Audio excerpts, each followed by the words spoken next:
ሰላም ጤና ስጥልኝ ውድ የዩቲዩብ ቤተሰቦቼ እንዲሁም ተከታታዮቼ እንደምን አላችሁ? ዛሬ በኦትሚል የሚሰራ ለቁርስ የሚሆን ነው ይዤላችሁ የቀረብኩትኝ። እዚህ ጋር እንደምታዩት ኦትሚል አዘጋጅቻለሁ። በጣም ጤና የሆነ የምግብ አይነት ነው እንደምታውቁት ማለት ነው። በጣም ብዙ ጥቅም አለው። ከወተት ጋር ነው የምሰራው። እንደዚሁም እንደ አስፈላጊነቱ የተለያዩ አትክልቶች አሉኝ። እንደ አስፈላጊነቱ እጠቀማለሁ። አቮካዶም አለኝ፣ ኪዊ አለኝ፣ የወይን አለኝ፣ አፕል አለ፣ ማንጎ አለ፣ የተለያየ አይነት አለኝ እዚህ ጋር። ከዚህ ውስጥ እንግዲህ እየመረጥኩኝ እንደምፈልገው እጠቀማለሁ ማለት ነው። እዚህ ጋርም ሂምቤር አለኝ። እንደ አስፈላጊነቱ እጠቀምበታለሁ ማለት ነው። በመጀመሪያ ብረት ድስቴን አግልና ወተት እጨምርበታለሁ። መጀመሪያ ወተት ነው የማደርገው። ወተቱ ከፈላ በኋላ እሳቱን ቀንሼ ነው መስራት የምጀምረው ማለት ነው። እንደምታውቁት እንግዲህ አጃ ወይም ኦት በጣም ብዙ ጥቅም አለው። ለምሳሌ አንድ እዚች ጋር ያዘጋጀኋትኝ ሳህን ላይ ያለችው የአጃ ውስጥ ያለው ብዙ አይነት ንጥረ ነገሮች አሉት። ለምሳሌ ካርቦሃይድሬት አለው፣ ቫይታሚን ቢ አለው፣ ፋይበር አለው፣ አይረን አለው፣ ፎስፈረስ አለው፣ ካልሲየም አለው። እና እነዚህ እንግዲህ በጣም ነው ለጤናችን በጣም ጠቃሚ የሆኑ ተፈጥሯዊ ንጥረ ነገሮች ናቸው ማለት ነው። ለምሳሌ ካላቸው ጥቅሞች ለመግለጽ ያህል የኮሌስትሮል መጠን ለመቀነስ በጣም ከፍተኛ ሚና ይጫወታል የአጃ ማለት ነው። እንደዚሁም ጠዋት ላይ አሁን ለቁርስ በምንጠቀምበት ጊዜ ቁርስ ላይ ስንጠቀመው ጥሩ ስሜት እንዲኖረን ያደርገናል። እንደዚሁም ደግሞ ኃይል ይሰጠናል። በተለይ ወደ ስራ የምንሄድ ከሆነ ወይ ደክሞን ጥሩም እንቅልፍ አልተኛንም ሊሆን ይችላል እና በዚህ መሀል ይሄንን ስንጠቀም ጥሩ ጉልበትና ኃይል ንቁ እንድንሆን ያደርገናል ማለት ነው እና በኃይል እንድንሞላ ያደርገናል። ይህም በኃይል እንድንሞላ የሚያደርገው ካልሲየም እና ፕሮቲን አለው። እነዚህ ተፈጥሯዊ ጤና የሆኑ ንጥረ ነገሮች ናቸው እና ካልሲየም ለምሳሌ ለጡንቻችን ጠንካራ እንዲሆን ያደርገዋል። እንደዚሁም ደግሞ ለልባችን ጤንነት የሚረዳ ፋይበር አለው። ይህም ቤታ ግሉጎን የሚባል ማለት ነው። እሱ በጣም ልባችን ጤነኛ እንዲሆን የሚያደርግ ፋይበር ነው ማለት ነው። በጣም የሚገርም ነው። ለቆዳም እንደዚሁ ውበት ባለፈው የሰራሁት አለኝ በመቀባት መልክ ማለት ነው።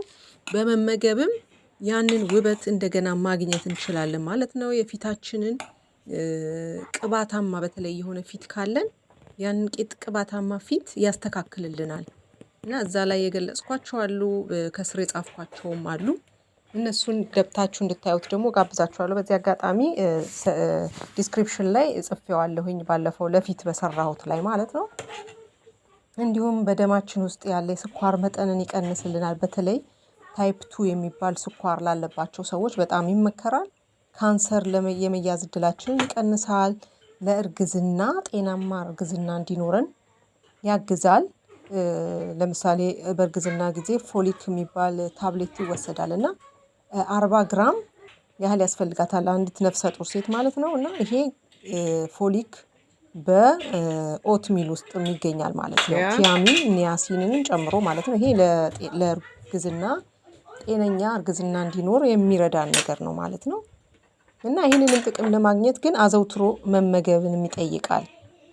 አሁን እንደምታዩት አቮካዶ ነው እየቆራረጥኩ ያለሁትኝ። አቮካዶም በጣም ጥቅም ያለው የተፈጥሮ የበለጸገ ፍራፍሬ ነው። ለምሳሌ ኮሌስትሮል መጠኑ ሎው ነው። ቫይታሚን ኢ አለው።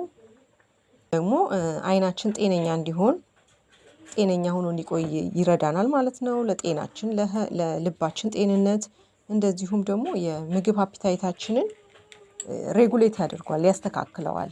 ይሄ መዋዠቅ አይነት ምግብ አበላል እንዳይኖረን ማለት ነው።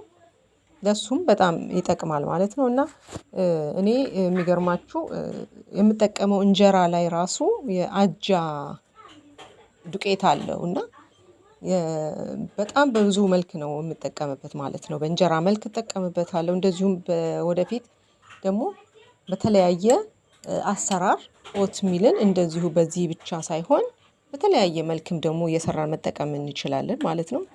እዚህ ጋር ደግሞ እንደምታዩት ሂምቤር አለኝ። ሂምቤርም የሚባለው ቫይታሚን ቢ አለው። የሚገርማችሁ ደግሞ ቢዮቲን ራሱ አለው። ቢዮቲን ለፀጉራችን ጤንነት የሚጠቅም ንጥረ ነገር ነው እና ቢዮቲን አለው፣ ካልሲየም አለው፣ ፎስፈረስ አለው፣ ማግኒዚየም አለው። ይሄንንም ከዚህኛው የምግብ አይነት እናገኛለን ማለት ነው። ወተትም እንግዲህ እንደምታውቁት ካልሲየም አለው፣ ፎስፈረስ አለው፣ ቫይታሚን ቢ አለው፣ ፖታሲየም አለው፣ ቫይታሚን ዲ አለው፣ ፕሮቲን አለው እና ከወተት ጋር ሲሆን ደግሞ የበለጠ ጥቅሙ ይጨምራል ማለት ነው።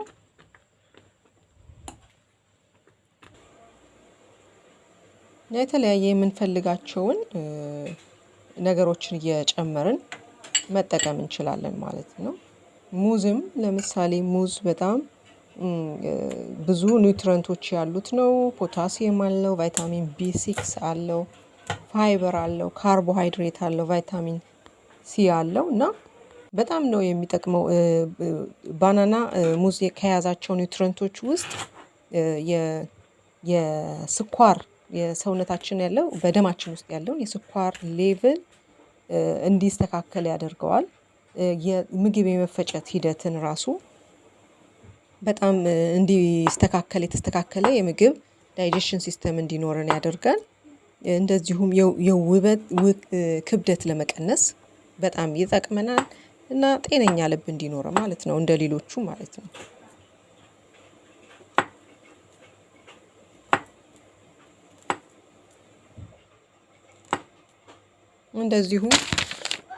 እንደዚሁም እንደምታውቁት ደግሞ ክብደትም ለመቀነስ የኦት ሚል በጣም ጠቃሚ ነው። ምክንያቱም ሎው ነው የስብ መጠኑ በጣም የቀነሰ ስለሆነ በጣም እንትን ያደርጋል። አንደኛ የስብ መጠኑ ዝቅተኛ ነው። ሁለተኛ ደግሞ እሱን በልተን ቶሎ የረሃብ ስሜት አይኖረንም እና ረጅም ሰዓት የጠገብን መስሎ ነው የሚሰማን እና ያ ደግሞ ምግብ በተከታታይ እንዳንበላ ደጋግመን እንዳንበላ ስለሚይዝልን በዚህ ላይ ደግሞ በሰውነታችን ውስጥ ያለውንም የኮሌስትሮል መጠንም ይቀንስልናል ማለት ነው ባለመብላታችን። ሁለተኛ ደግሞ ኦትሚል ውስጥ ባሉት ኒውትሪየንቶች ያንን እርዳታ በማድረግ ሰውነታችን ክብደት እንዲቀንሰን ያደርጋል። እንግዲህ ካነበብኩትኝና ከማቀው ያህል ነው ይሄን ያህል ያልኳችሁ። አሁን ደግሞ ላዩ ላይ እንደምፈልገው በመልክ አደርግበታለሁኝ፣ በሚያምር መልክ ለአይናችንም ራሱ በሚስብ መልክ ማለት ነው አረግበታለሁ።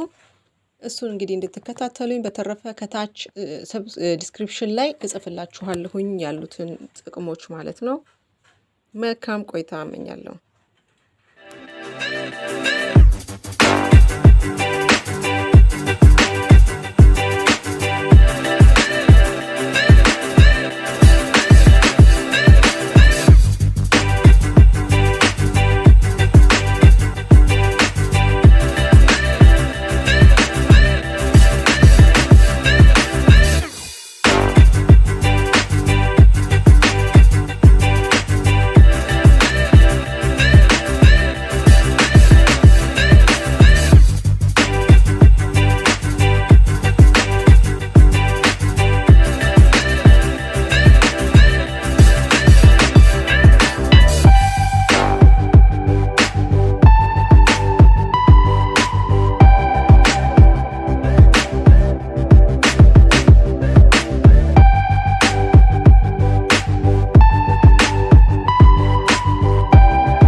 እሺ ጓደኞቼ እንደምታዩት እንግዲህ በዚህ መልክ ተጠናቋል። እንደምታዩት በጣም ጤና የሆነ ሲያዩት ራሱ በአይን የሚገባ አይነት ምግብ ነው። ለቁርስ፣ ለመክሰስ፣ ለእራትም ሊሆን ይችላል። ለሁሉም ነገር የሚሆን ሆዳችን ውስጥ ተቀምጦ በተለይ ክብደት ለመቀነስ በጣም በጣም ጠቃሚ የሆነ ነው የኦት ሚል ማለት ነው። ምክንያቱም ከሆዳችን ቶሎ አይጠፋም ማለት ነው እና ቶሎ ረሃብ እንዳይሰማን ስለሚያደርግ በጣም በጣም ነው የሚጠቅመው። እንድትሞክሩት እጋብዛችኋለሁ። ጤናችንን እንጠብቅ እንደዚህ ማለት ነው። እንደምታዩት ተፈጥሯዊ ናቸው፣ አትክልቶች ናቸው ሌሎቹ። እኔ ለምሳሌ ምራቄ እየመጣ ነው እና ቶሎ ልበላው ነው። እናንተም ሰርታችሁ እንድትቀምሱት በዚህ አጋጣሚ ጋብዛችኋለሁ። መልካም ጊዜ። አመሰግናለሁ።